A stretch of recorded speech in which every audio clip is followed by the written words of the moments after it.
Então vamos começar. Dizem os evangelhos cristãos que muitos serão os chamados, poucos os escolhidos. Parabéns, vocês foram escolhidos. Vocês vão ser nossos testadores dessa adafina. Hoje nós vamos falar de uma coisa muito séria, que é cozinha de Shabat. Eu imagino que sejam todos judeus, para aqueles que não forem. O Shabat é o 7º dia da semana, o dia que Deus ordenou aos judeus descansar. 39 ações ou atitudes são proibidas no Shabat, dentre elas, fazer fogo ou cozinhar. Ok? E aí o que aconteceu?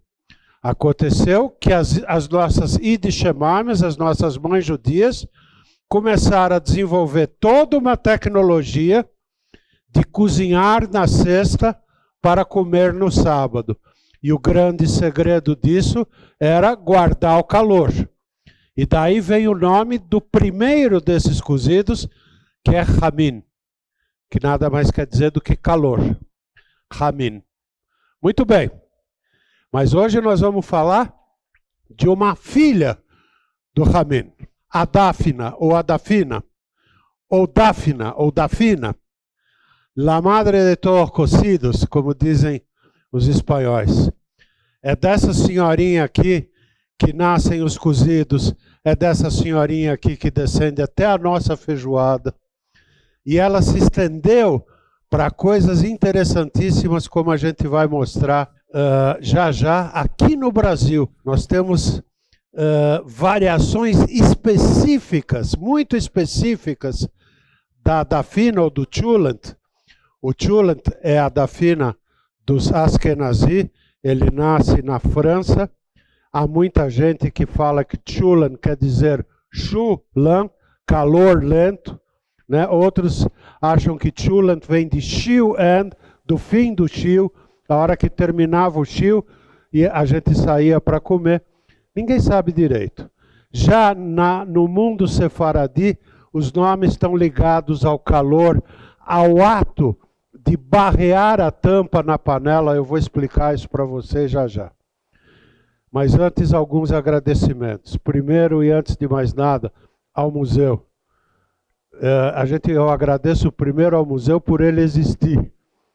É um orgulho para mim ver esse museu aqui em São Paulo e poder me contar para os meus amigos de fora do Brasil que nós temos o Museu Judaico.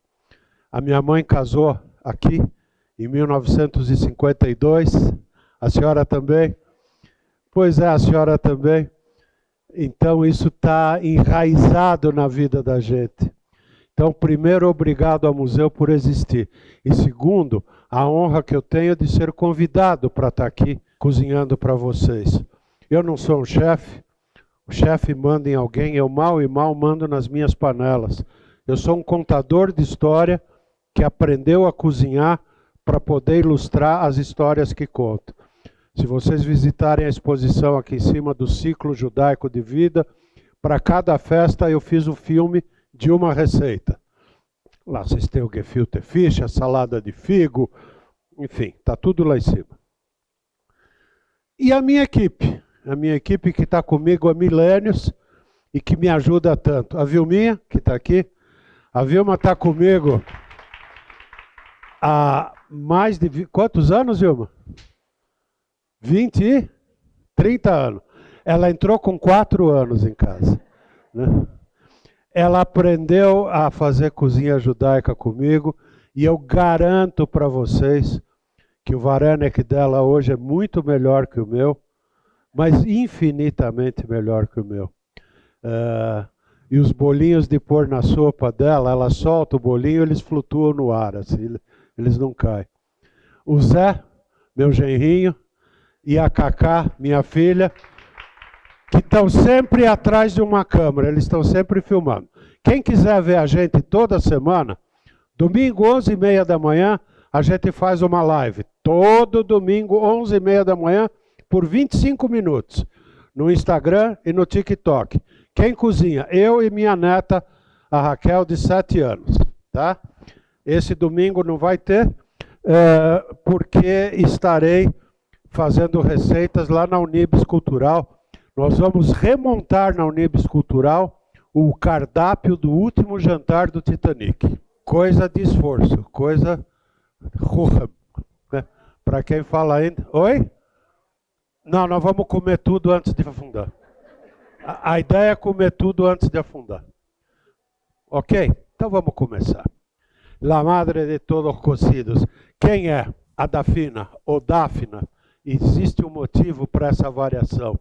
Uma refeição preparada em uma só panela, como a maioria dos pratos para Shabat, por judeus que posteriormente vieram a ser chamados de Sefaradi, naquele momento ainda não eram, muito provavelmente em Toledo ou Granada. Não sei quantos de vocês tiveram a oportunidade de visitar o mundo judaico de Toledo. É uma coisa esplendorosa. Foi um dos momentos mais interessantes que eu já vivi do judaísmo. Na expulsão de 1492, essa gente se manda para meio mundo, e inclusive para países árabes. E um grande lote desse pessoal foi para o Marrocos, levando a receita de Adafina. Nós vamos ver esse caminho com calma já já. Aquela panela com carne, grão de bico, legumes, é cozinhada, colocada para cozer antes do pôr do sol, né? Porque depois do pôr do sol a gente não pode mais acender fogo, e tem uma série de truques. Hoje em dia, para quem é Ashkenazi, a Dafina é o Chulet. Na verdade, ela é muito mais antiga que o Chulet. Ela é aproximadamente uns 500 anos mais velha que o Chulet.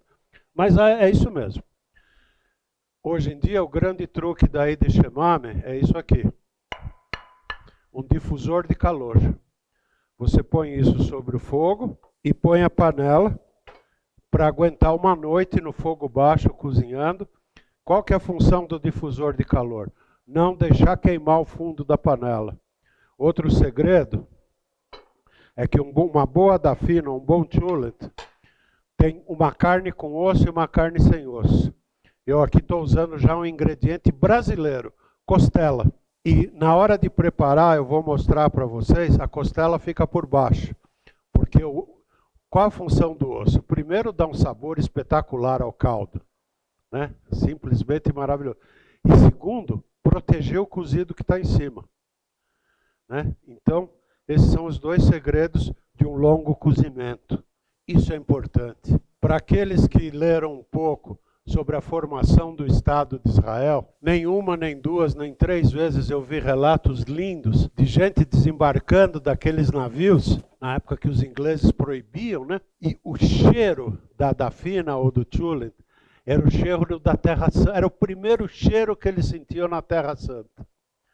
E hoje, para os judeus, o cheiro, o aroma da Dafina é o aroma do Shabat. Nos shtetls, no mundo Ashkenazi, ou nas aldeias no mundo Sefaradi, você chegava no fim do dia, aquilo tomava conta da aldeia ou do shtetl, né? Até porque a maioria desses pratos, ele não era feito em casa, ele era pré-preparado em casa e era terminado de cozer em fornos comunitários que existiam para fazer pão e tal, mas na sexta-feira era ou para o Chulet no mundo Ashkenazi ou para a Dafina no mundo Sefaradi. Cozinhar a carne é algo muito antigo. Vocês podem imaginar que do momento que o homem descobriu o fogo, pôr um recipiente em cima do fogo, encher ele de líquido e pôr uma proteína, deve ter sido um passo quase que natural. É óbvio que as primeiras coisas que o homem cozinhou, e o fogo é relativamente recente na história humana. O fogo não tem muito mais que 200 mil anos na história humana. A domesticação do fogo. Então a primeira coisa que se fazia era grelhar. Põe a carne ali e grelhava. Depois você põe um recipiente, põe a carne com líquido e cozinha. E é curioso que você tem algumas evidências bíblicas que mostram que cozer carne era um costume antigo. Eu vou ler aqui, que eu temo que esteja pequeno. As instruções de preparo do cordeiro de Pesach Recomendo o uso de espeto de árvore de romã para grelhá-lo de diversas formas, uma vez que a madeira de romã era considerada das mais secas. E é terminantemente proibido molhar o cordeiro ou cozê-lo. Psachim 7132. Ou seja, o cozido era uma forma muito popular e em Pesach era proibido. Ou seja, é um costume muito antigo. Muito antigo. Aqui vocês veem os fornos comunitários. O nome adafina deriva do árabe, que significa enterrado. Né? Por quê? Porque a panela era colocada no monte de cinzas, de brasas, que a temperatura é absolutamente constante durante toda a noite.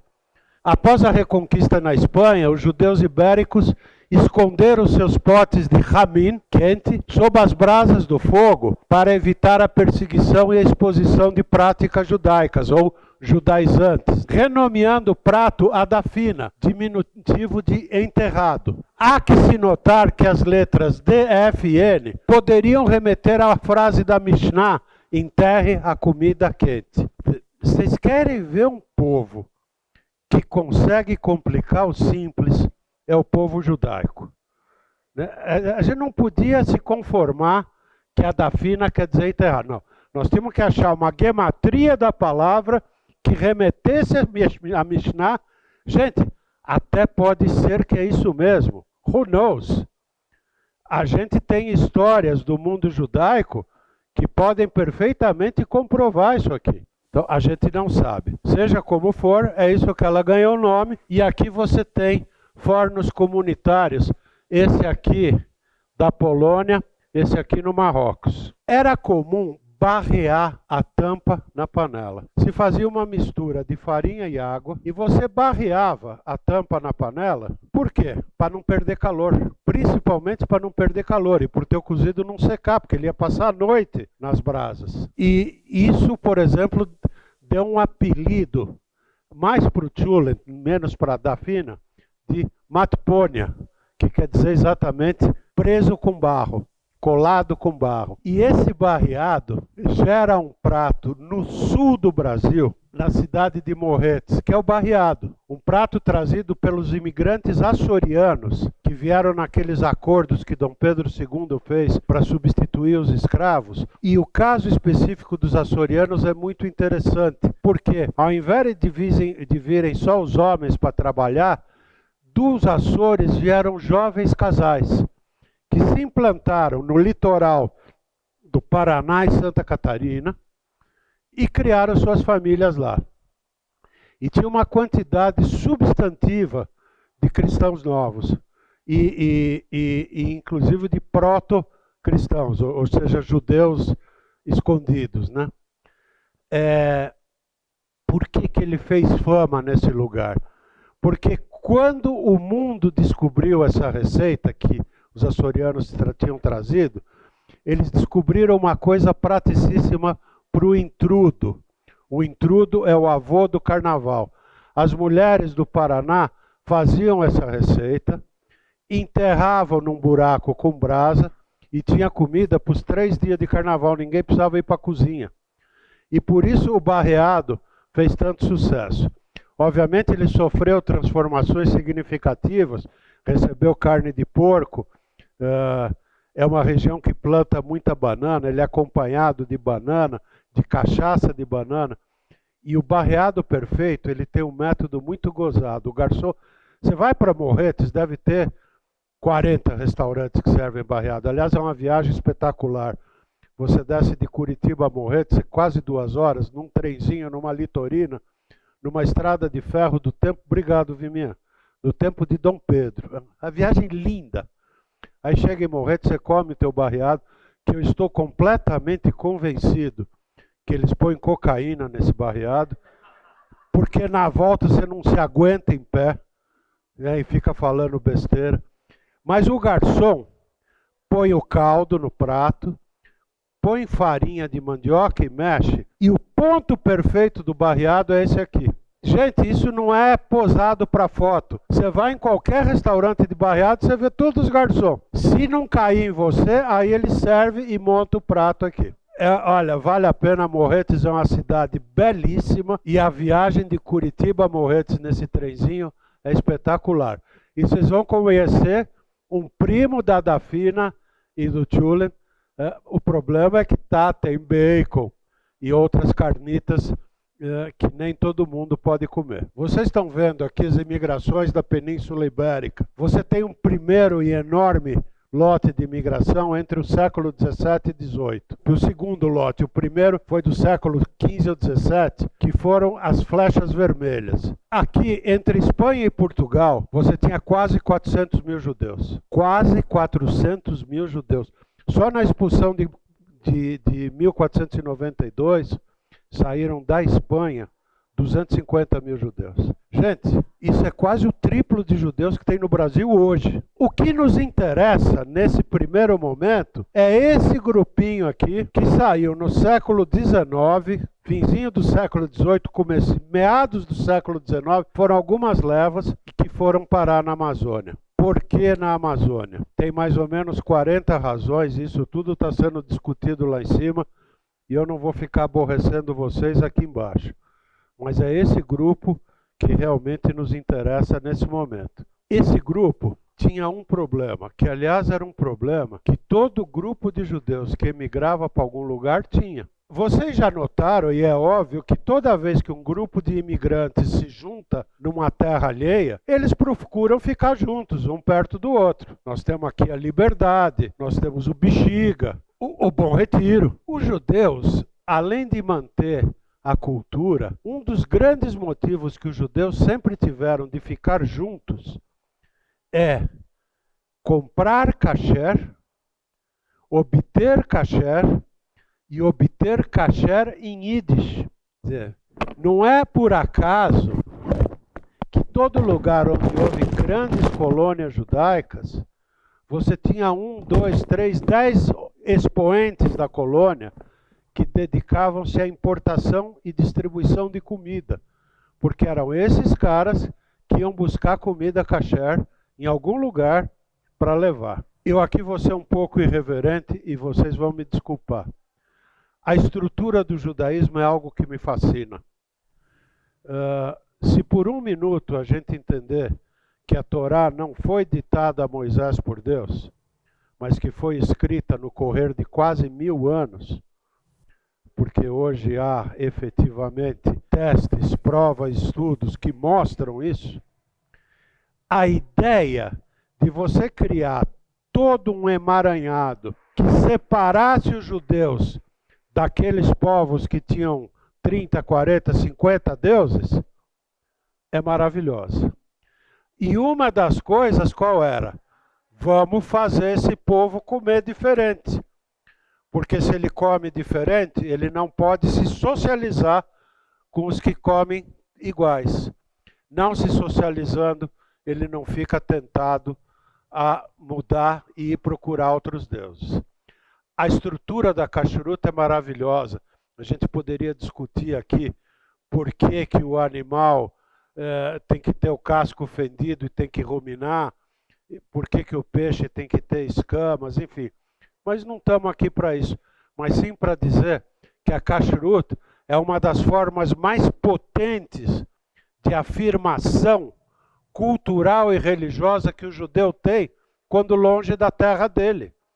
Manter a kashrut é a essência do dia a dia do judaísmo. É claro que muito mais importante que a kashrut é manter o Shabat.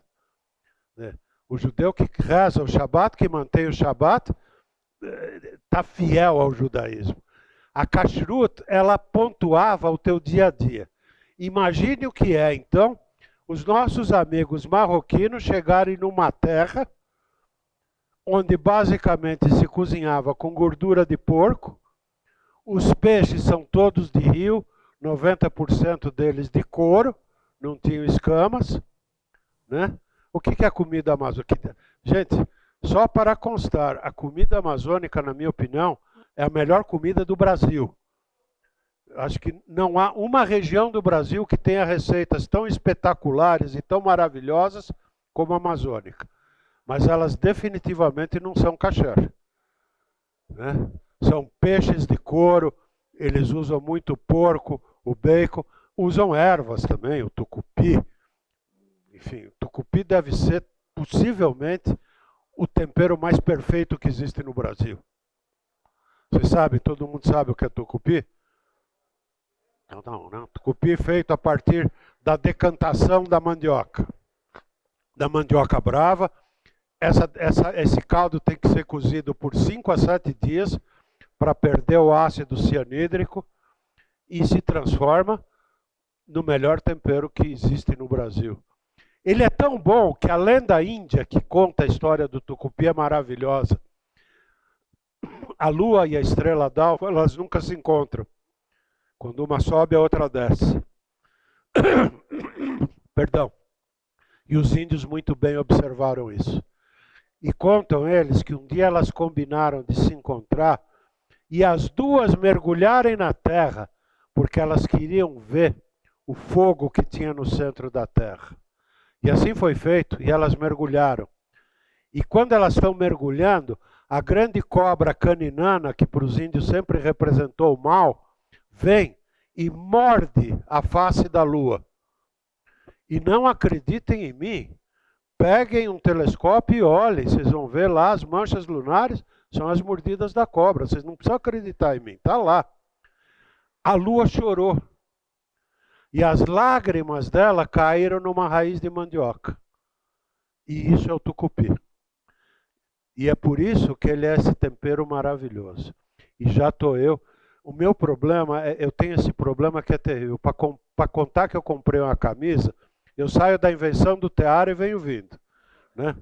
Eu não posso me desviar, que senão a gente vai sair daqui 10 horas da noite, o pessoal do museu me mata. A gente tem que entender que a questão da comida, e em especial da comida do Shabat, é uma questão de afirmação, adaptar os princípios básicos da culinária haláctica, do halahá, mantendo uma relação com os alimentos nativos que pudesse fortalecer a tradição marroquina e, sobretudo, renovar a aliança com o Criador. A dáfina ou a dafina é o símbolo de tudo. A comida do Shabat é o símbolo de tudo isso. Eu tive a oportunidade de visitar o Amazonas 4 ou 5 vezes, 2 vezes especificamente para coletar receitas. Coletei uma quantidade de receitas enorme, eu vou mostrar para vocês aqui já já. Estudar um pouco essa comunidade, tem histórias maravilhosas que devem estar sendo contadas lá em cima. Por exemplo, você vai nas sinagogas olhar os registros de nascimento e todos os judeus, principalmente do Amazonas, menos do Pará, o Amazonas é uma fase 2 da vida desse povo marroquino. A fase 1 é no Pará. Todos os judeus nasciam sempre em 2 datas. 9 meses depois do Rosh Hashanah ou do Pesach. Por quê? Porque era quando os homens, que eram todos mascates de rio, voltavam para casa. Então, o mundo judaico também era movimentado dessa forma. E as mulheres faziam uma série de coisas. Olha essa declaração, a dona Helena Bezecri ainda é viva. Aqui é assim no sábado à tarde.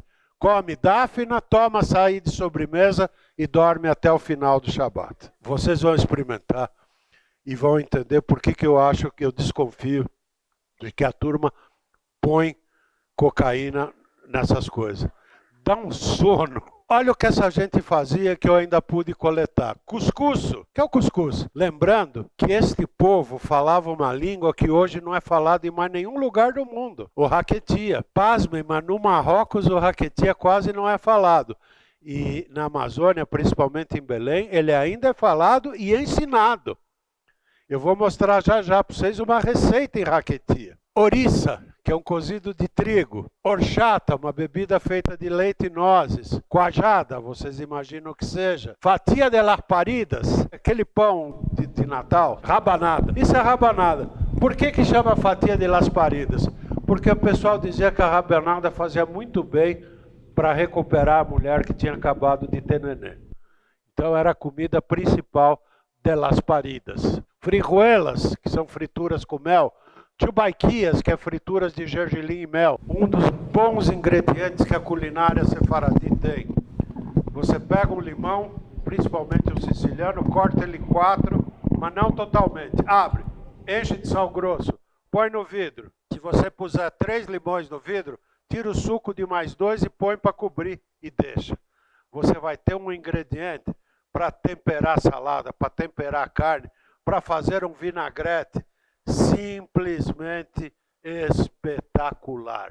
A conserva marroquina de limão é um daqueles negócios assim que está na minha lista de 10 maiores temperos da humanidade. Doce de laranja da terra, ensaladas de pimentão, a matbucha, que é um clássico, eu vou mostrar já já. Salada de tomate, berinjela, cariru ou beldroega. Isso é algo que as idixemames marroquinas acharam e começaram a usar. Elas faziam arroz com caruru. E aqui vocês têm uma receita em raquetia. 250 gramas de tâmaras, 50 gramas de amêndoas, uma casca de meia laranja ralada, uma maçã ralada, uma colher de vinho doce e 30 gramas de canela. Sabe quantas receitas de haroset eu tenho guardadas? 117. O mundo faz haroset. A única importância é que ele tem a cor do barro do Nilo.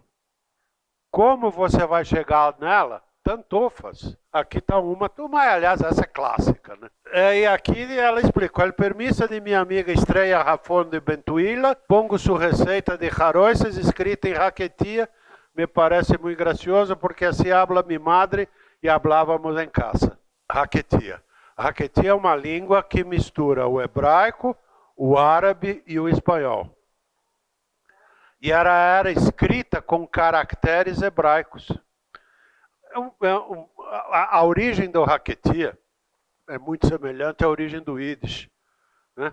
São dialetos que os judeus desenvolveram para poder conversar sem outros interromperem. Samat bucha é um dos clássicos, talvez o prato mais clássico da Amazônia. É um cozido de tomate e pimentões, curiosamente crus.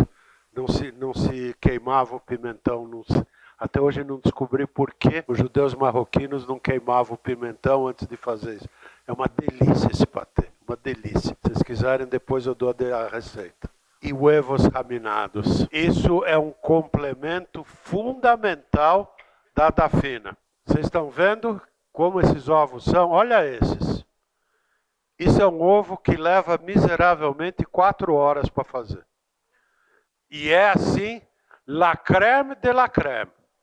Diz a velha tradição que você nunca divide um ovo raminado com ninguém. Porque se dividir, um vai ficar sabendo os segredos do outro. Eu não fiz ovos raminados suficientes, então eu vou servir metades, mas vocês não vão saber quem pegou a outra metade. Né? Raminado? Raminado quer dizer, não é bem, é parecido com fermentado aquecido.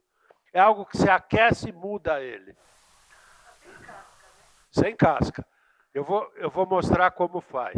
Uma panelinha você põe casca de cebola, café, pó de café, grãos de pimenta, vinagre, sal. Põe os ovos, põe água e cozinha. Mínimo 20 minutos. No mínimo. Idealmente 1 hora. Cozinhou durante esse tempo? Você vai tirar o ovo, que vai estar com essa cor, e vai bater com uma colher para craquear toda a casca. A casca vai ficar toda rachada. Você retorna e cozinha por mais 3 horas. Quando você descascar, olha como ficou. Esse é um dos que está aqui. Olha que bonito. Ele fica marmorizado. Você pode fazer todo preto. Ou você pode fazer, como as idixemames mais pacientes, depois que ele cozinhou aquela primeira hora, você descasca, põe uma folha de salsinha nele, amarra com uma gaze, isso é coisa de idixemame mesmo, né? E põe para cozinhar mais 4 horas. Você vai estampar a salsinha nele. 1 hora antes e 3 depois, 4 horas no total. A minha avó, que Deus a tenha, a minha Bob Clara, quando ela abria a massa, para fazer aquela friturinha que a gente põe na sopa, mandeler. Ela abria aquela massa e ela já tinha, a mão dela tremia, ela vinha com o dedal de costura um por um. E aí fritava aquilo e tinha que escolher. Ô, Carol, que bom que te ver aqui. Carol, minha diretora, edita meus filmes, cuida de mim, não deixa eu fazer besteira. Ela faz um monte de coisas legais. E minha amiga, claro. Então é coisa de chamar, porque você tem que ter uma paciência de Jó para fazer isso aqui. Para a salsinha não se mexer, tem que amarrar com a gaze, amarrar bem. A minha avó costurava isso. Ela passava a linha de costura e dava nó. Aí você faz esses huevos raminados. Bem, eu acho que acabei. Eu acho que não tenho mais nada para falar para vocês. Essa influência veio do islâmico? Então vamos lá. A raiz dessa cozinha, a raiz da cozinha sefaradi está na Espanha e em Portugal. Depois, a raiz está lá. Quando essa gente fugiu para o Marrocos, para a Algéria, para o Egito, para o Amazonas, eles foram assimilando o que tinha nesses lugares, influenciaram e foram influenciados. Então, no caso da cozinha sefaradi, ela sofre uma fortíssima influência da cozinha árabe, não há dúvida.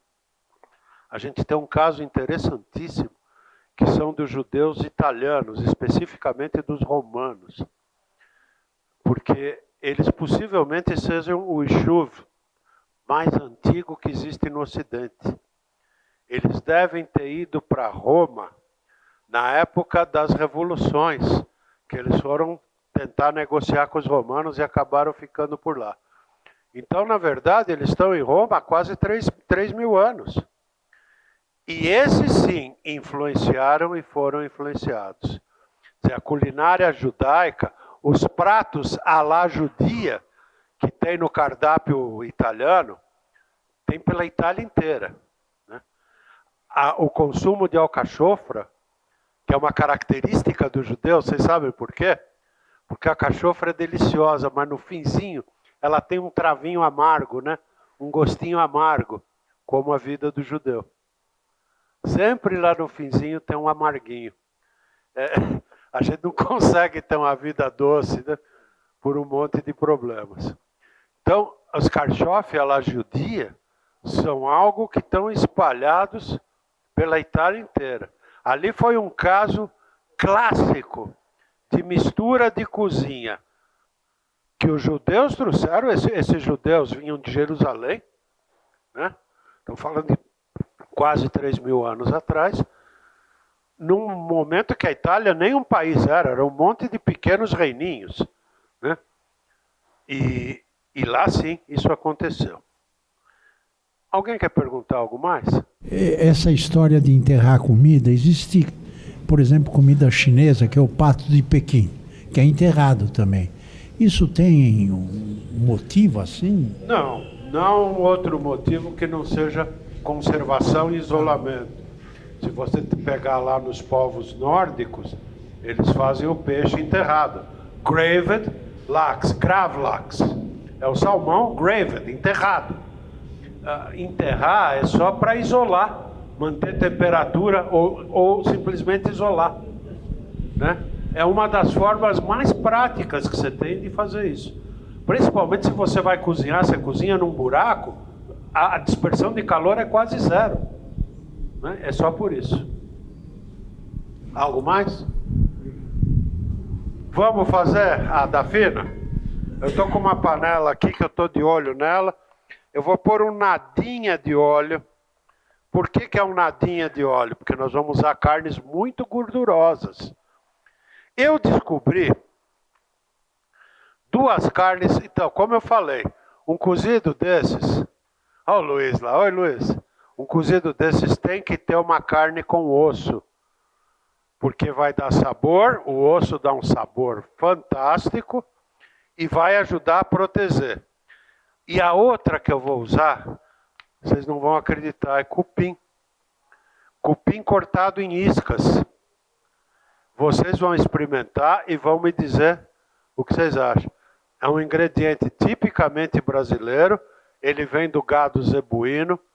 Não tem nada dessas besteiras que se espalhou sobre o cupim, que as vacinas vão para o cupim, que todas as doenças que o boi tem vai para o cupim. Porra, se tudo que o pessoal fala que faz, que vai, fosse para o cupim do boi era do tamanho do... O cupim do boi zebu, da raça zebuína, é igualzinho à corcova do camelo, que é, por sua vez, igualzinho à nossa gordura em volta da barriga. É gordura que o organismo armazena para a hora de necessidade. Então, qual a vantagem do cupim? É uma carne gordurosa. O pessoal fala tanto do bife wagyu, da gordura entremeada. E, pô, um wagyu 12 está custando R$800 o quilo. Compra o cupim. Né? E o que você vai fazer com esse cupim? Dourá-lo. Vamos dourá-lo bonitinho. É óbvio que não vai dar para a gente fazer tudo que a gente quer aqui. Você vai dourar o cupim, bem douradinho, vai tirar e vai pôr a costela. Eu comprei a costela, ponta de agulha, e cortei em flautinhas. Isso daqui chama flauta de costela, é o osso. A costela é uma carne chata, ela é cheia de pelinhas, ela tem sebo, ela não tem gordura, ela tem sebo. E tudo isso você tem que limpar, dá um certo trabalhinho, é meio chatinho, mas enfim, quem aqui é churrasqueiro sabe o que uma costela pode fazer por um churrasco, assim como o cupim. Assim como o cupim. Na noite anterior eu deixei feijão branco e grão de bico na água. Para já eles irem inchando e facilitarem um pouco a nossa vida. Eu vou supunhetar que o cupim dourou.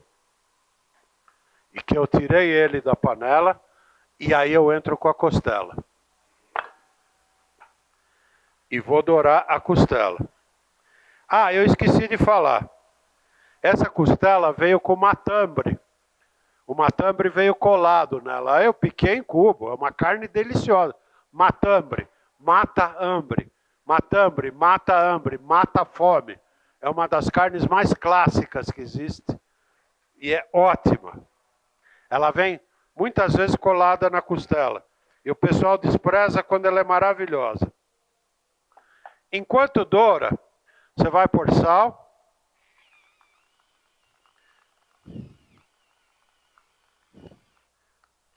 Vai pôr pimenta.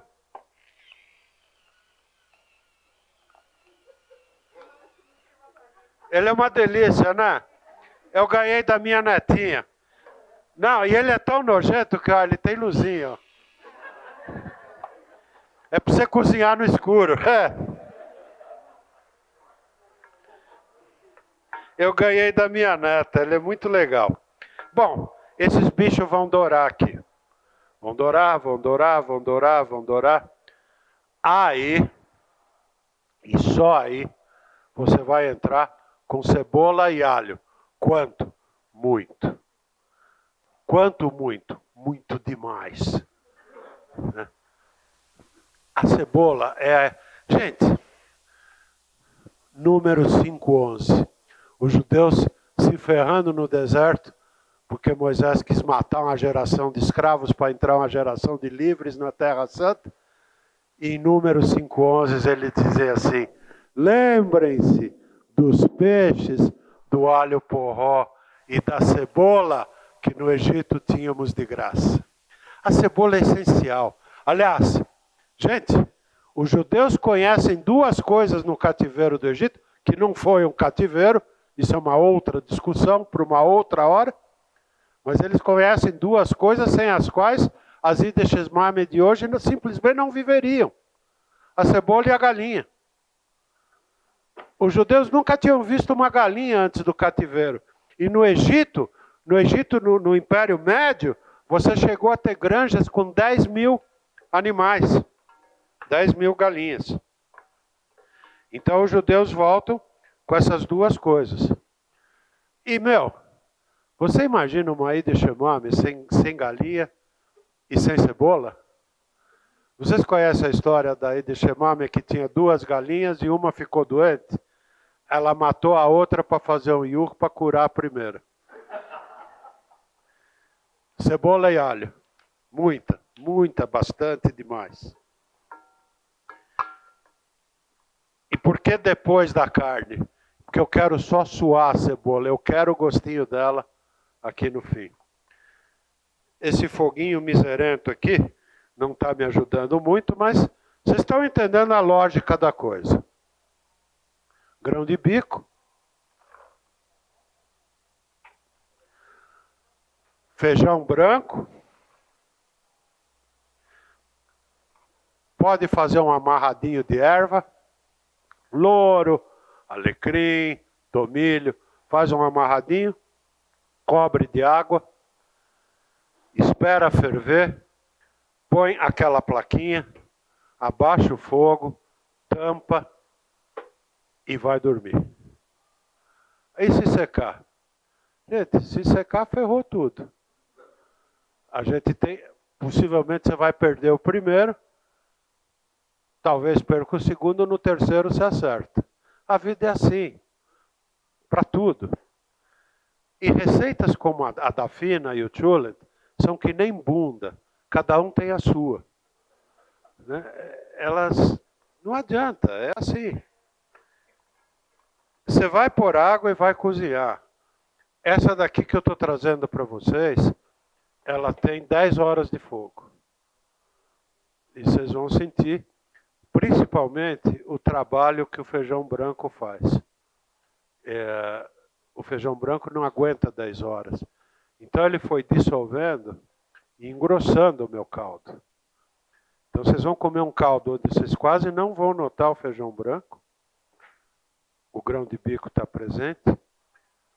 As ideshemames marroquinas ainda faziam um bolinho de arroz, que era uma massa de arroz que era enrolada num pano e cozidas aqui dentro também. Que no Chulant é o que o pessoal chama de Shabbos Ganef, o ladrão de Shabat, né, que é aquele bolinho que rouba o sabor do Chulant.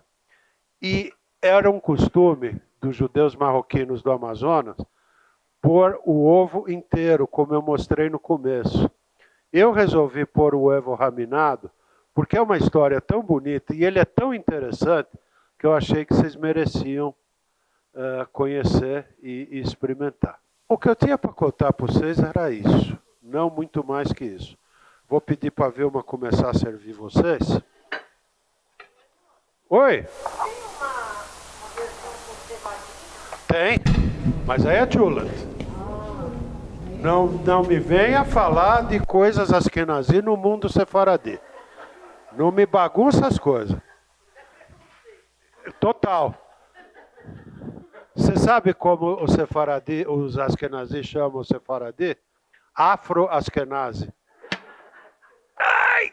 Eu, ousadamente, dá umas boas...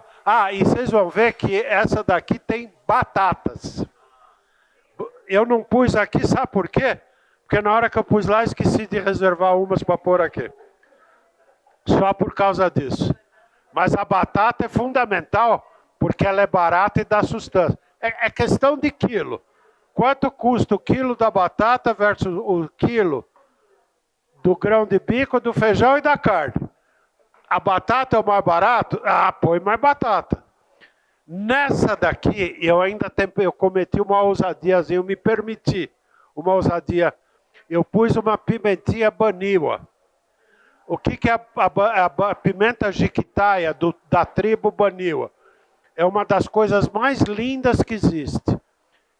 As mulheres da tribo baniwa plantam a pimenta, colhem uma seleção de 11 diferentes pimentas, que são colhidas, secadas, transformadas em pó com sal, e elas vendem através de uma cooperativa. Chama pimenta jiquitaia dos baniwas. Sendo um prato amazônico, eu achei que cabia um tantinho. Mas óbvio que os judeus marroquinos não usavam. Mas os judeus marroquinos têm uma característica marroquina com bastante especiaria. Sim, sim. Muitas dessas colocam bastante especiaria também. Como eu te falei, foi um amarradinho de frutas, de ervas. Né? Eu pus louro, tomilho e alecrim. Um segredo quando vocês forem pôr um amarrado num cozido. Você pega tudo e amarra com araminho vermelho, que vende em tudo quanto é loja de embalagem. Por que vermelho? Fica mais fácil de achar ele. Antes dele ir para a garganta do Zeider e o teu jantar terminar no Einstein. Você tem, por acaso, a receita escrita? Tem como fornecer a receita escrita dos ovos? Dos ovos? É porque eu não consigo guardar aquela esqueminha ali. Não, mas eu vou fazer o seguinte. Você me dá o teu e-mail, eu te mando. Tá bom, então. Com prazer. Acho que é a senhora aqui. E depois lá. Breno, eu sei porque eu tinha uma... Pode. É melhor você pôr a do ovo no site do... Ah, desculpe, então. Tanto a receita da Fina como a do ovo vão para o site do museu. Pronto. Para o Instagram do museu. Como sempre, o museu quebrando o nosso galho aqui. Breno, Por favor. eu tinha uma parente que era de Pernambuco, judia ashkenazi. E ela fazia... Eu tenho um monte de parentes no Pernambuco. Até hoje eles estão lá. Então, ela fazia... A gente ia para a praia, ela dizia assim, hoje é dia que eu vou fazer um cozido. E era só de verdura. Você sabe alguma coisa a Sei. respeito? Vem dos Sei. cristãos novos? Sei. Tem um nome que obviamente eu não vou lembrar, mas tem um cozido de verdura que é ali da região balcânica e que é muito gostoso.